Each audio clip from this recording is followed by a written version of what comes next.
పాల్పడిన అధికారులపై కాంగ్రెస్ ప్రభుత్వం చర్యలు ఎందుకు తీసుకోవడం లేదో చెప్పాలని బీజేపీ నేత రఘునందన్ రావు ప్రశ్నించారు.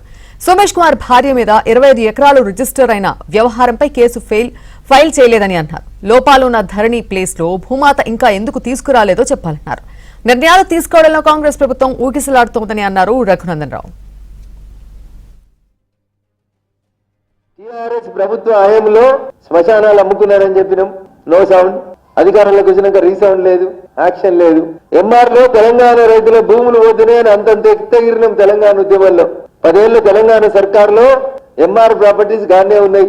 దాంట్లో కొత్త కొత్త బంగ్లాలు పెద్ద పెద్ద రాజకీయ నాయకులు కట్టుకుంటూనే ఉన్నారు. లాంగ్ కోయిల్స్ ఏమైనా తెలియదు, వక్ఫ్ భూముల ఆస్తులు ఏమైనాయో తెలియదు, పద్మాలయ స్టూడియోస్ ఏమైతున్నాయో తెలియదు, గుట్ట దిగుతుంటే ఆ కోర్టులు జడ్జిలు ఉండేటువంటి ఇళ్ల పక్కన భూములు ఎటుపోతున్నాయో తెలుస్తలేవు. వీటన్నింటి మీద ఒక శ్వేతపత్రం ఇచ్చేటువంటి దమ్ము ధైర్యం ప్రస్తుతం ఉన్నటువంటి ప్రభుత్వానికి ఉందా లేదా? ఇకపోతే ఆయన బీఆర్ఎస్ ఆయన అధికారం పోయిన తర్వాత ఏది పడితే అది మాట్లాడుతున్నాడు. అధికారంలో ఉన్నప్పుడు మోడీ గారి గురించి, అధికారం పోయినాక గవర్నర్ గారి గురించి నోటికి ఎంత వస్తే అంత మాట్లాడుతూ ఉన్నాడు. అరే వెనకాల ఊరు కాలైతుంది ఆయన కనబడతలేదు, సిరిసిల్ల కాలైంది అనేది ఆయన కనబడతలేదు. జడ్పీటీసీలు పోయినరు, కౌన్సిలర్లు పోయినరు, సర్పంచులు పోయినరు.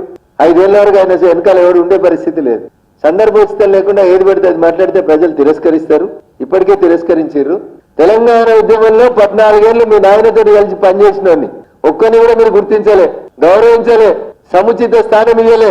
నేను ఇలా బీఆర్ఎస్ పార్టీని అడుగుతున్నా, నిజంగా మీకు ఇయ్యాలన్న కార్యకర్తలు గుర్తుకొస్తే మొదటి దశ తెలంగాణ ఉద్యమాన్ని మలుపు తిప్పిన శ్రీకాంతాచారి తల్లి శంకరమ్మకి ఇచ్చి తప్పైందని మీరు 100 కోట్లతోటి మొదలుపెట్టి 500 కోట్లకు పెంచి ఆంధ్రోళ్లతోటి కట్టించిన అమరవీరుల స్తూపం కాడికి వచ్చి చెంపలేసుకోమని చెప్పి టీఆర్ఎస్ పార్టీకి, కేటీఆర్ కి ఈ సందర్భంగా సూచిస్తా ఉన్నా.